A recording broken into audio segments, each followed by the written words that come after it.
Cashflow Diary podcast, episode 480. Welcome to yet another exciting episode of the Cashflow Diary podcast, the podcast that teaches you insider tips, tactics, and strategies for creating leverage streams of cash flow into your life. Learn from top-performing entrepreneurs, business owners, investors, and thought leaders from across the globe as they share their secrets to success. Like what you learn on this and other Cashflow Diary podcast episodes? Go to learninvestingnow.com and sign up to receive powerful tips and information that will help you succeed as an entrepreneur and investor. Now, here's your host, investor, entrepreneur, business owner, educator, speaker, author, and master facilitator of Robert Kiyosaki's Cashflow game, Jay Massey. All right, ladies and gentlemen, welcome to another episode of the Cashflow Diary podcast. I'm your host, Jay Massey, and I'm glad that you are here today because when it comes down to it, you are trying to build your business, right? We all are. We want to grow our cash flow, and growing cash flow is by far the number one reason that you're here, and I appreciate you. So in the process of growing your cash flow, you may have discovered something, and that thing you may have discovered is that, man, Jay, I can't do it all. And I agree, and I totally understand. You may have reached the end of your physical, mental, emotional, spiritual, whatever capabilities, and you're growing, I need help. And then you set out on this journey. And it feels like a lonely journey because you're like, how can I find help? Good, quality help. Help that'll show up. Help that knows what they're doing. Somebody, please. That's all I need is a few more people to help me row this boat to shore. Well, today's guest, he literally helps you find that help. They run a marketplace for freelancers known as FreeUp with 3 E's. So we're definitely going to ask him, why are there 3 E's? Because I feel like there's a story there, but I am talking about none other than Nathan Hirsch. He's an entrepreneur and expert in remote hiring and e-commerce. Now, what I like about this is that it's not someone who woke up one day that said, hey, you know what? I think I'll create a marketplace for freelancers where people who are needing some assistance can find them. No. It's someone who's been through the process, because at the end of the day, he has sold over $30 million online and has appeared on a number of podcasts around the world. But you've got to understand this. That's not done by doing it all by yourself. So we're definitely going to be talking to someone who knows how to go out there, figure it out, and most importantly, find those individuals that you and I are looking for so that our enterprises can grow. So let's make sure that we are ready to listen, ready to learn, and most importantly, ready to take some action as we hear from Nathan Hirsch. Nathan, how are you doing? Jay, I'm great. Thanks so much for having me. You are quite welcome. And I'm sure to some that are listening right now, they're like, oh my God, finally, somebody who can help me find some people. So with this being the first time that you're here, however, I have to ask you the same question I tend to ask everybody the first time that they're here. Are you ready? I'm ready. All right. So I tend to look at today's entrepreneurs a lot like yesterday's superheroes. You know, Batman, Robin, Wonder Woman, Superman, Spider-Man, all of those people. Because I think superheroes and entrepreneurs have a ton of things in common. Chief among them, as a entrepreneur, occasionally I can imagine myself running around town using our products and services to save our customers and occasionally wearing a cape or tights. Yeah. But also, like a superhero, an entrepreneur has a beginning. So as I mentioned, Spider-Man, there was a time where he was just a kid going to school, doing his thing, taking some photos, minding his own business, probably trying to get some pizza money and impress Mary Jane. That was his goal. And then one day he gets bit by a spider, discovers that, hey, I've got some special superhuman abilities and I get to choose to use them for good or for evil. So my question to you is as follows. Before FreeUp, before even the idea, the concept, before you even got involved in e-commerce or any of the things that you have done today, what we want to know is, who is Nathan Hirsch? Yeah, it's a great question. So I grew up in Longmeadow, Massachusetts, and I actually lived in East Longmeadow, but I went to school in Longmeadow, the town over, because my dad was a teacher at that high school. Both my parents were teachers. So Oh, I wow. always grew up with the mentality that I would go to college, get a real job, work for 40 years, retire. And when I was in high school, or when I was going to school, the town over from me, everyone's parents, they were doctors, lawyers, dentists, really successful business owners. They lived in big houses, they had nice cars, and we weren't broke by any means, but my parents were both teachers. We were average off. So I always grew up wanting more, thinking that it was a little unfair, like every kid does when they want something they can't have. And it was never more evident than during summer vacation. My parents made me Mm. get 40 hours, 50-hour a week summer jobs every summer from middle school up. So all my friends are outside playing, enjoying their summer. I was inside working, and I worked for the Aaron's Corporation. I worked for Firestone.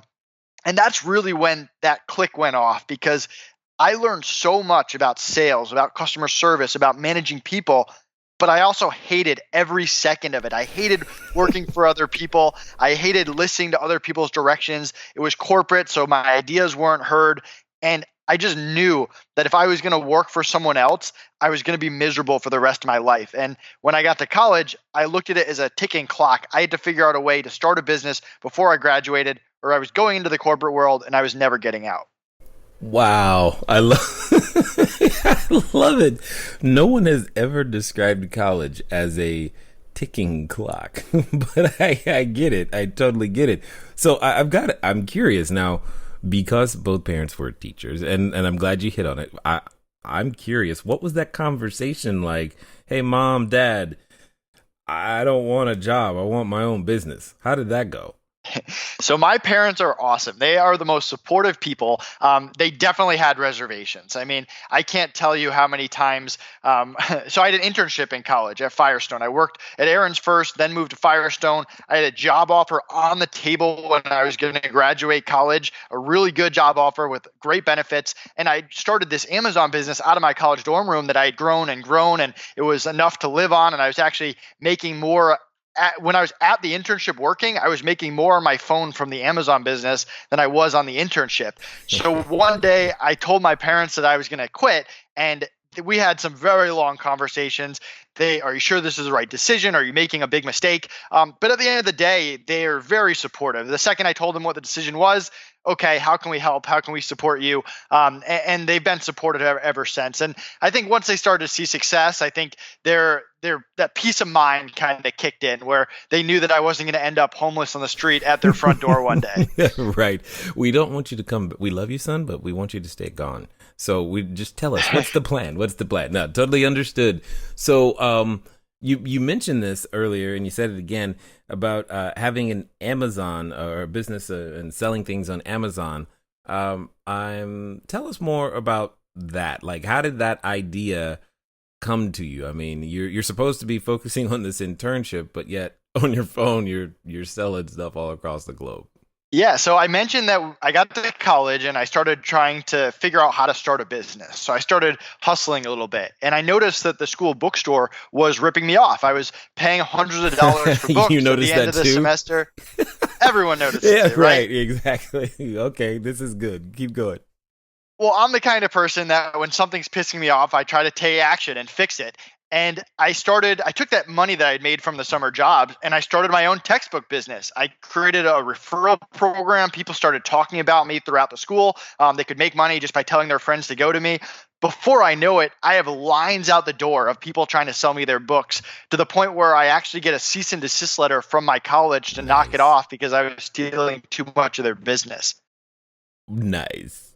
Um, from there, I mean, you don't sell books for very long without learning about Amazon. This was 2008, 2009. There were no courses, there were no gurus. No one knew what Amazon was going to become. They were just becoming more than a bookstore.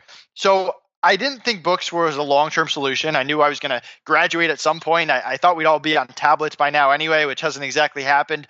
But I knew I had to try something else.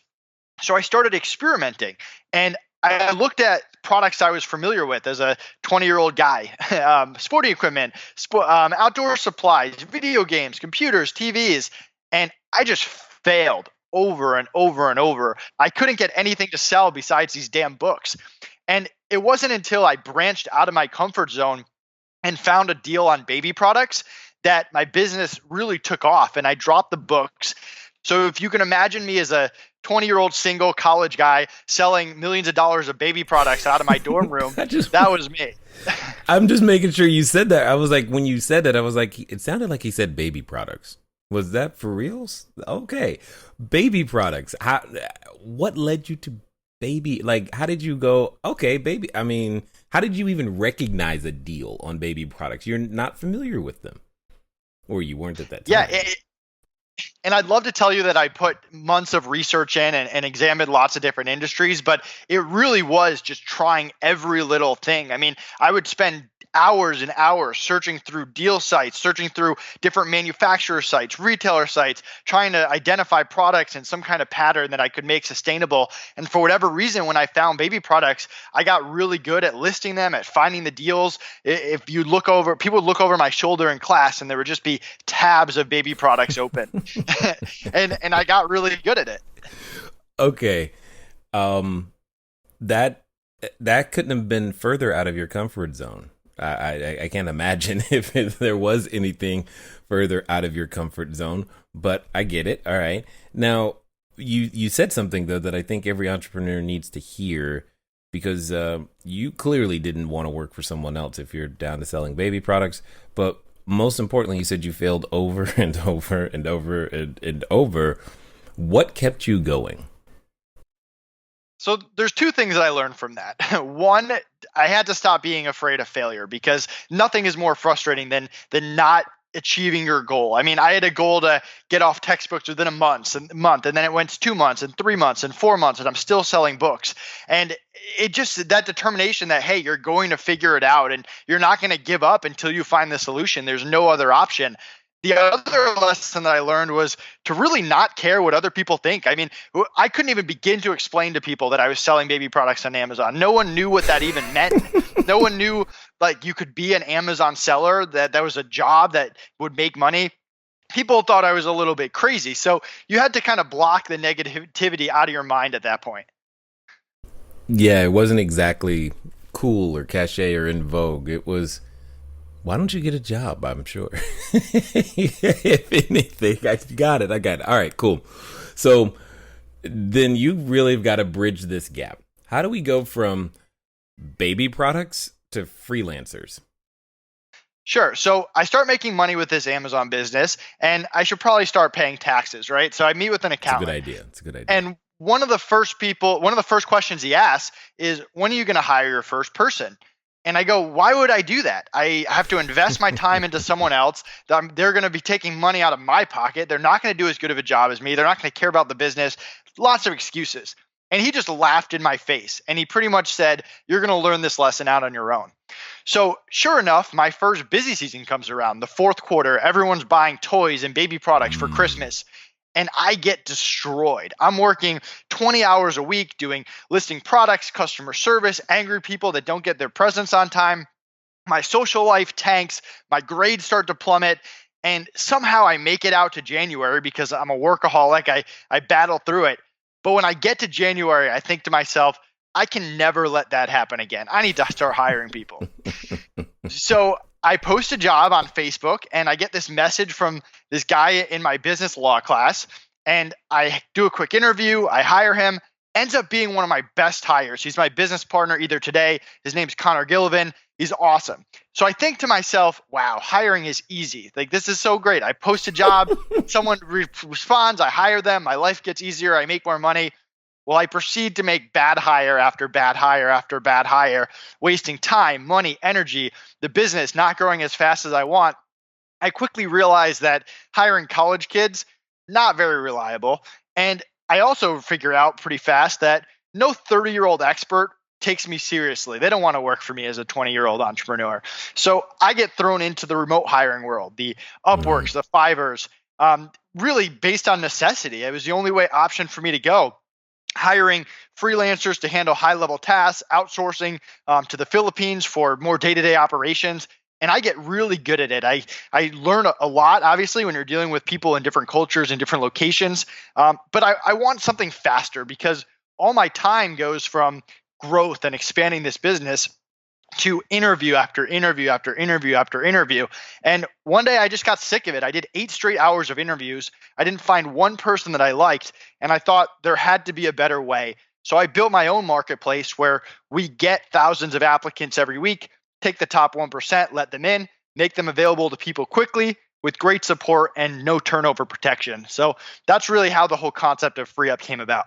That's pretty funny because again, I hear the same thing that happened when you got upset at the bookstore. You got upset at the bookstore, so you did something about it, and you got upset at this process of trying to find people, which a lot of people are upset about, by the way. And you said, you know what, I'm going to do something about it. But I'm just curious because what on earth possessed you just to post the job on Facebook? That's a very non-traditional way to go. Hey, I know, I'll just post it on Facebook, and of course somebody will come. Well, I mean, I was in college. I was surrounded by college students. I had a lot of college friends on my Facebook. It seemed like the quickest way to find someone.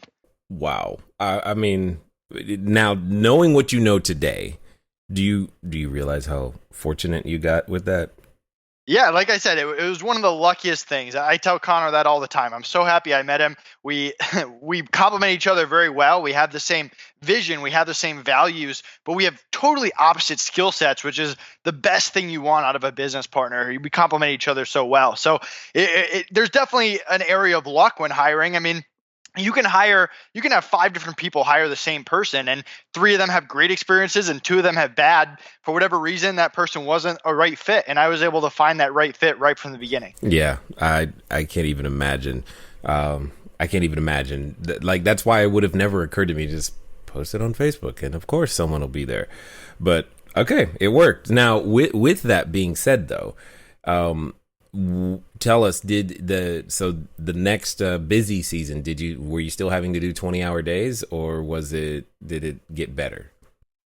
It definitely got better. One thing that I learned about the Amazon business is no matter how much you prepare for busy season, it's always crazy. There hasn't been one busy season that I haven't pulled at least 2 or 3 all-nighters just catching up after Black Friday, Cyber Monday. I actually don't run my Amazon business anymore. We closed it down in January this year to focus on FreeUp because it's booming. And it's one of the things that I don't miss about busy season, or I guess I'm excited about the fourth quarter now because I can spend more time with friends and family and not just filling orders and doing customer service. You're like, oh no, Christmas is coming. Oh. That's funny. That's actually kind of funny. All right, cool. So tell us then, this FreeUp. One of the basic questions that I've got for you. You spell it FreeUp with 3 E's, so that's FREEEUP. What's that third E about? Hello there, entrepreneur. This is Jay Massey, and what I want to say to you is that the number one mistake that I have ever made in business, number one, has been waiting too long to do the books, waiting too long to get the bookkeepers, the accountants, the CPAs, the CFOs involved, and I don't want you to make that same mistake. That mistake cost me over 6 figures, and now for a significant discount, you have the ability to get your books together using FreshBooks. So what I want you to do is I want you to go over to gofreshbooks.com/cashflow diary. Again, that's gofreshbooks.com/cashflow diary. FreshBooks is the easy to use software designed to help you, the small business owner, the freelancer, get organized and save time on invoicing, getting paid faster, keeping those books in order so that it becomes a bonus for you to do your taxes as opposed to a burden. Go over to gofreshbooks.com/cashflow diary and get started today. And now let's get back to the rest of the story. So we love the name FreeUp. The whole concept is free up your time. It's what every business owner wants when they're hiring people. Who has 2 weeks to find a graphic designer when you need them today? Right. Exactly. So we love the name Free Up. Verizon actually owns the one with two E's, made them an offer. They didn't accept it. I don't know if there's any amount of money that they'll accept it, but our whole premise was e-commerce. So the third E stands for e-commerce. When we started Free Up, we were mostly towards Amazon sellers, eventually e-commerce as a whole. And so that's where we kind of kept the third E to make it e-commerce. Although now we work with marketing agencies, real estate agents, all different types of businesses. So we might have to come up with a creative way to remove the e-commerce, but keep the third E. Yeah, no, totally understood. So share with us, if you will, for those who don't know, who've not been to your site, give us a general understanding of the entrepreneurs listening. How do they find value in what you guys are up to? Yeah, so you go on Upwork or Fiverr, you post a job, you get 50 people to apply, you interview them one by one, and it just takes forever. And I wanted something faster.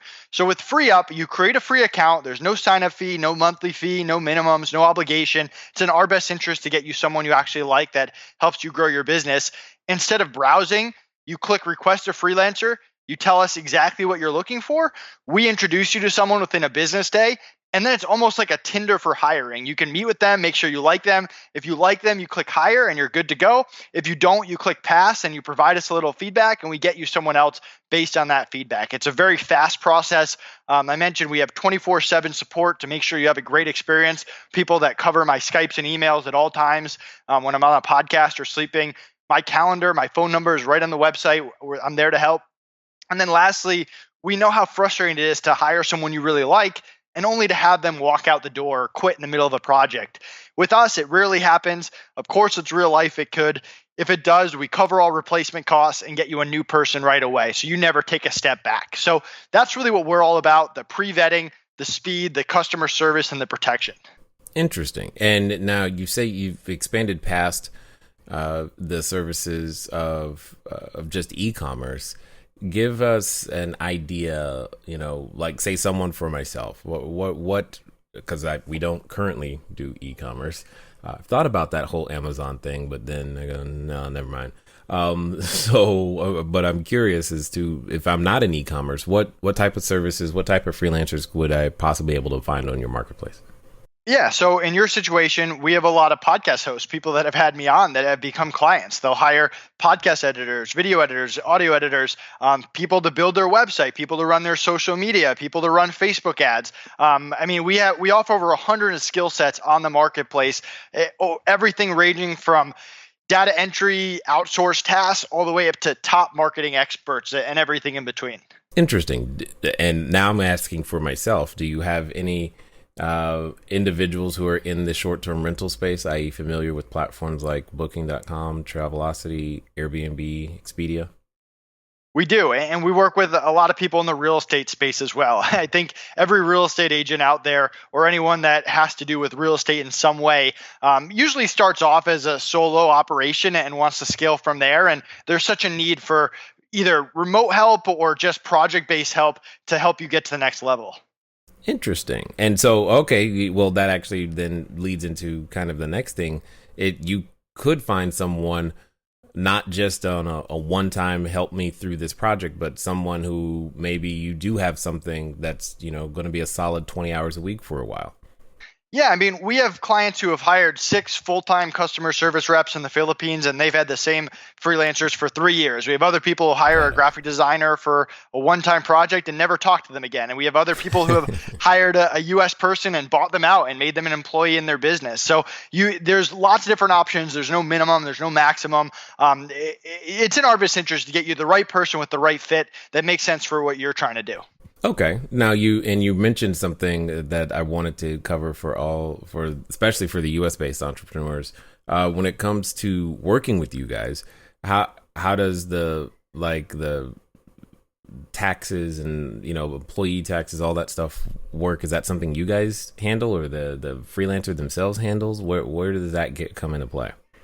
Sure. So we don't offer employees. Right. Any freelancers that are U.S. that are on our platform are contractors. We make sure they're business owners. They're offering their services elsewhere. Like I said, we've had people that have bought them out and turn them into employees and put them on their own payroll. I wouldn't say it happens often, but it does. But these are business owners that are offering their services. We don't, so it's not 1099, it's a 1099K. We use PayPal as a payment processor, but it's all done through there. Interesting.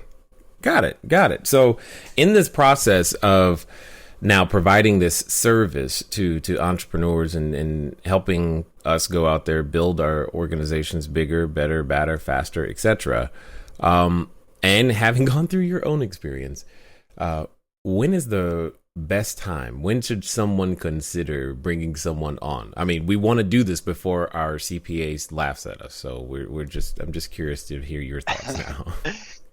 My favorite question. So there's two ways to go about hiring. The first way is to figure out everything you do on a day-to-day, week-to-week, month-to-month basis and figure out how do you get your hours back? What would you do with an extra 2 hours in the day, 20 hours in the week?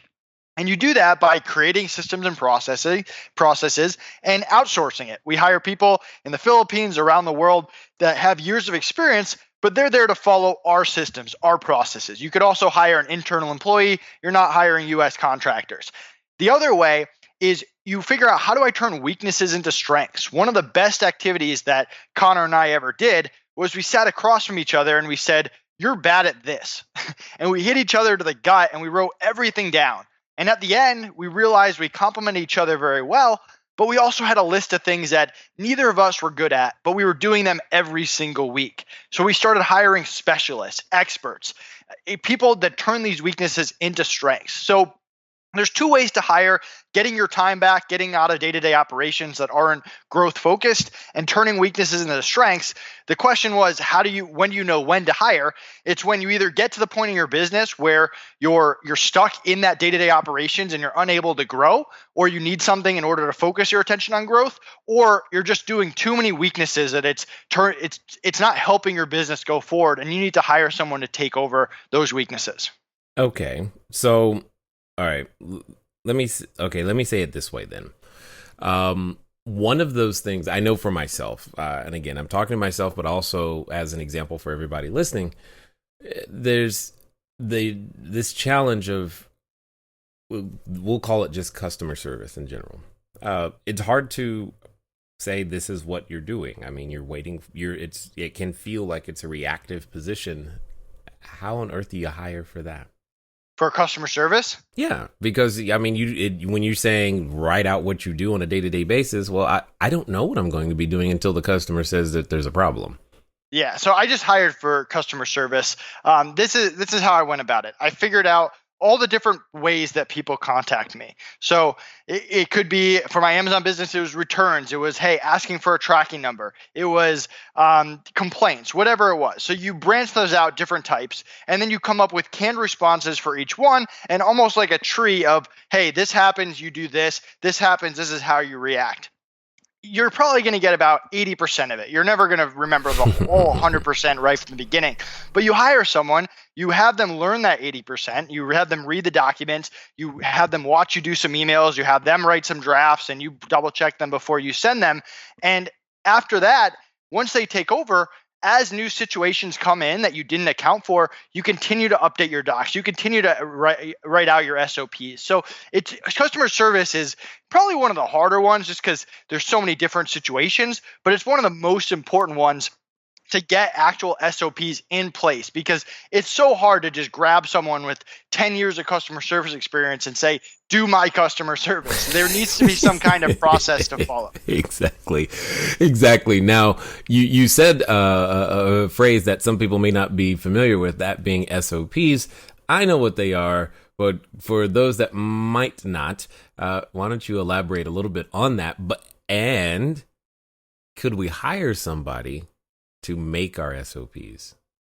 Yes, you can hire someone to make your SOPs. We have lots of freelancers that's the service that you offer. But SOP is a standard operating procedure. It's basically how your business runs, the day-to-day operations. And I always recommend doing it in documents, not in videos, only because if you're a startup like me, and we're 3 years in, I still consider us a startup, your processes are always changing. They're always improving. At least you should be trying to always change and improve them and encouraging ideas from others to improve them. So by having a central doc that has, hey, this is our process for everything. And every time a new situation comes up, you say, hey, here's A, B, C, D. Here's the last step we put in place to prevent that same issue from happening again. And it goes in the doc and everyone knows about the new process and procedure.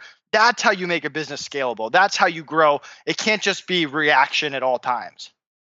Excellent. Now that you've mastered the ability to add more people to the team and you're providing this service, as you look back, is it something that you go, man, I'm glad I did? Is it one of those, I wish I had done it sooner? Or is like, man, I should have waited? It's always one of the things you wish you had done it sooner.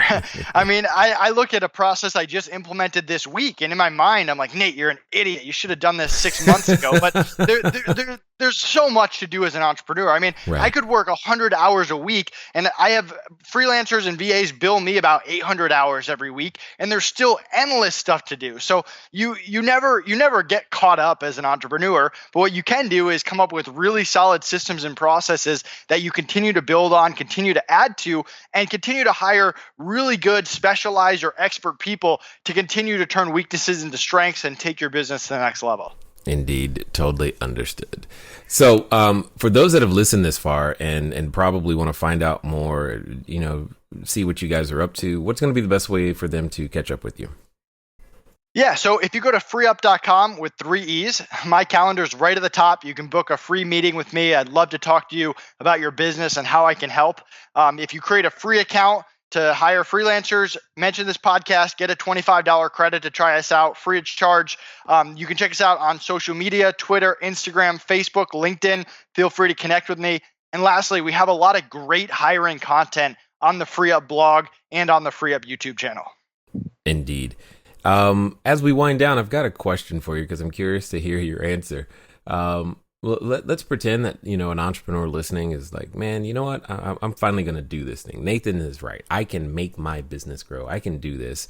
But like I know, is that when we reach these, what I like to call the precipice of decision, there's a companion that comes with us. Oftentimes that companion is in the form of a voice. And the voice says things like, are you for real? Do you honestly think that you can hire other people and that somebody is going to help you build your business? Or it says, you know what are you thinking? Do you not remember the last time you tried?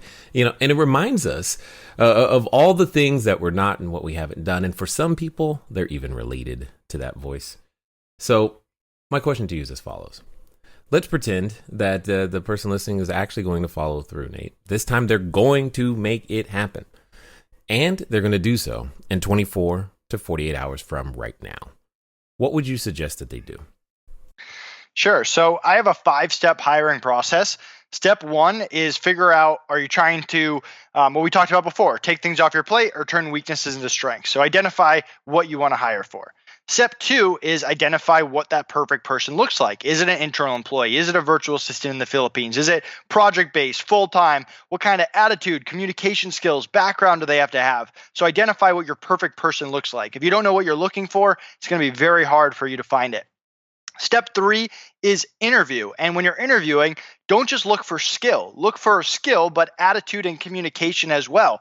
Find someone who's passionate about what they do, who cares about you as a client, who cares about your business, who can communicate at the highest possible level. Step 4 is set expectations up front. The biggest mistake entrepreneurs make is they hire someone and they throw them in and they don't get on the same page from the beginning, which leads to a lot of gray area disputes, he said, she said down the line. Spend that extra time getting on the same page right from the beginning. And step 5, and the all-important step of that feedback loop. Make sure people know what you like, what you don't like, how they're doing. Keep in mind, if you're hiring freelancers, they work for lots of different clients who have different expectations and a different understanding of what's right and what's wrong. So probably providing feedback and making it a situation where feedback is encouraged on both ends, you're going to have a better relationship, a better hiring experience, and it's going to set you up for success long term. Love it. I definitely appreciate the way that you attack things. You're like, when you get upset about it, you do something about it. You don't just complain about it, and that is commendable. I wish more people did that, and I definitely appreciate you taking the time to share with us your knowledge, your wisdom, and insight here today at the Cashflow Diary. Thanks so much for having me. I had a great time. All right, ladies and gentlemen, you know what time it is. It's time for you to move at the speed of instruction. What does that mean? That means go over to FreeUp, FreeEUP.com. Why? Because you know it's past due. You are overdue. I mean, you have received that 90-day past due, should have hired somebody notice already. So go make it happen. Ladies and gentlemen, your business can grow, but you must do so as well. It's been fun talking to you today. I look forward to talking to you soon. Until next time.